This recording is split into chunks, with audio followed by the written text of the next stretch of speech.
जिस लड़का लड़की का विवाह नहीं होता ना, तो सोमवार के दिन उसको शमी पत्र के नीचे बिठाकर और शमी के वृक्ष के नीचे बिठाकर शमी वृक्ष के जड़ की मिट्टी का तिलक लगाकर हाथ में शमी वृक्ष के हाथ में लड़का या लड़की के हल्दी लगाकर शमी वृक्ष पर छापे लगाकर और वहीं पर उसका मीठा मुंह करा दिया जाता है, तो 3 महीने में विवाह हो जाता है। जिन बेटा बेटियों का विवाह नहीं होता उन बेटा बेटियों के लिए मान लो अगर कोई ग्रह ऐसे हो गए कि भाई संबंध टूट गया और संबंध टूटने के बाद तलाक हो गया, होने के बाद दूसरा विवाह ही नहीं हो रहा, मन टूटने के बाद मंगल विवाह दूसरा हो ही नहीं रहा, तो प्रयास करिएगा। माँ जगतजननी जगदम्बा का हाथ इस तरह से रहता है, आपने दर्शन करे होंगे पार्वती मैया के शिव मंदिर में, तो पार्वती जी का हस्त कमल शंकर जी की साक्षी में हमेशा बंधा हुआ रहता है, शिव की साक्षी में। महाराज प्रदोष काल में, प्रदोष के दिन, कभी भी किसी भी प्रदोष के दिन, वैसे तो मूल है इसमें सोम प्रदोष का वर्णन, सोमवार की जो प्रदोष पड़े उसका मूलता माना गया है, पर आप प्रयास करना कि किसी भी प्रदोष के दिन जिसका तलाक हो चुका हो, जिसका संबंध खराब हो चुका हो, संबंध हो ही नहीं रहा हो वापिस से, सोम प्रदोष के दिन जहां मां जगतजननी का हस्त कमल बंधा रहता है और शंकर भगवान का शिवलिंग है। आप लोगों ने कथा सुनी होगी कि सबसे पहली यज्ञोपवीत संस्कार किसका हुआ था?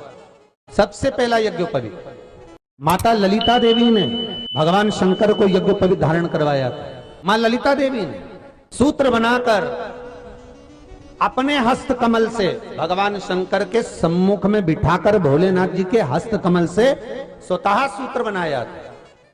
भगवान शंकर प्रसन्न हो गए थे, बहुत प्रसन्न भोलेनाथ जी, इसलिए शंकर भगवान ने ललिता देवी को 2 वर दिए थे, एक किसी का अश्रु नहीं देखूंगा, दूसरा जो यज्ञोपवीत समित समर्पित करेगा, यज्ञोपवीत का भाव जो मुझे देगा उसके जीवन में बाधाओं को हर लूंगा। इसलिए आज भी हिंदू धर्म में देवताओं को जो यज्ञोपवीत चढ़ाया जाता है वो उलझा हुआ नहीं होना चाहिए। देवताओं को जो यज्ञोपवीत चढ़ता है उसको सुलझा कर चढ़ाया जाता है, समर्पित करेगा। अब कई विद्वान ब्राह्मण ऐसा कैसे यज्ञोपवीत में हल्दी लगाकर छोड़वा देते हैं, परंतु वो उलझा हुआ रहता है, वो सुलझा हुआ अगर चढ़ाएगा तो जो जजमान पूजन कर रहा है, जो जजमान पूजन में लगा हुआ है, उसको पूर्ण फल की अनुभूति हो, पूर्ण फल का प्राप्ति हो और ब्राह्मण भी बंधन से मुक्त हो। तो हमारे यहाँ भौम सोमवार का जो प्रदोष हो, उस प्रदोष के दिन जिसका मंगल विवाह नहीं हो रहा है, सारी तकलीफें झेल रहे हो, बहुत कष्टप्रद हो, तो माँ का जो हस्त कमल है उस हस्त कमल से लेकर शंकर भगवान के शिवलिंग तक एक कच्चे सूत की धार बनाई जाती है। महाराज 6 धार कच्चे सूत की बनाई जाती है। यहाँ शंकर भगवान का शिवलिंग है, यहाँ माता का हस्तकमल है, हस्तकमल से चालू होकर शिवलिंग, शिवलिंग से चालू होकर हस्तकमल, ऐसी 6 धार बनाई जाती है महाराज। और धार बनाकर उस धार पर माखन का लेपन किया जाता है भगवान शिव को। जैसा ललिता माता ने भगवान शंकर से वर प्राप्त करा था, उसी तरह फिर उस लेपन को लगाने के बाद उसको उतारकर उसी को लपेटकर शंकर भगवान पर उसको चढ़ा दिया जाता है, मात्र अपनी मंगल विवाह की कामना कर कर। अगर कोई कुंवारी अवस्था में कर रहा है तो उसमें हल्दी लगाए, और अगर कोई शादी होने के बाद, संबंध टूटने के बाद दूसरी शादी के लिए कर रहा है तो उसमें हल्दी ना लगाए, बस इतना अंतर रहता है। शादी नहीं हो रही, बहुत समय से परेशान हो गए कि विवाह नहीं हो रहा, हम तो टेंशन में पड़ गए, लड़की 28 साल 30 साल का लड़का हो गया, विवाह नहीं हो रहा, कुछ मत करो। अष्टमी तिथि आए तो अशोक सुंदरी वाली जो जगह है वहां पर हल्दी की 7 बिंदियां लगा दो, लड़का लड़की का हाथ उस बिंदी पर रखवा दो, उसका नाम गोत्र बोलो, उसी हल्दी में उसके हाथ पीला करवा दो और पीपल के पेड़ पर उस हाथ के 5 छापे पड़वा दो, 3 महीने में विवाह पक्का हो जाता है महाराज। उसका इतना, अशोक सुंदरी के उस हल्दी का इतना प्रमाण, 3 माह के अंतर्गत विवाह नक्की हो जाता है। इतना इतना प्रमाण है महाराज। भगवान शिव की आराधना का कोई साधारण फल है महाराज।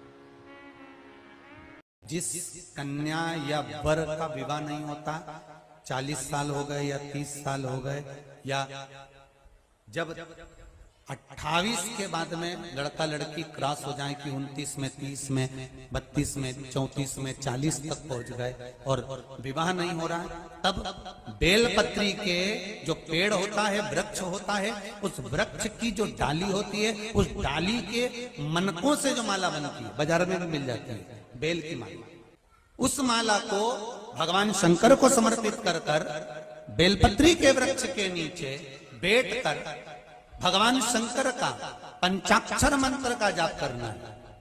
कौन सा मंत्र है? पंचाक्षर। पंचाक्षर मंत्र कल बताया था, नमः शिवाय। कौन सा मंत्र है? नमः शिवाय। भगवान शंकर ने कहा, सुनो पार्वती, जिस बेटा और बेटियों का मंगल नहीं होगा, शादी नहीं होगी, अगर अशोक सुंदरी का स्मरण कर कर एक बेलपत्र में लाल चंदन लगाकर एक मूंग के दाने के साथ अगर सुख सुंदरी के स्थान पर समर्पित कर देंगे तो उनके मंगल विवाह 3 महीने के अंदर हो जाएंगे। ऐसे मंगल विवाह का प्रस्ताव शिव कहते हैं।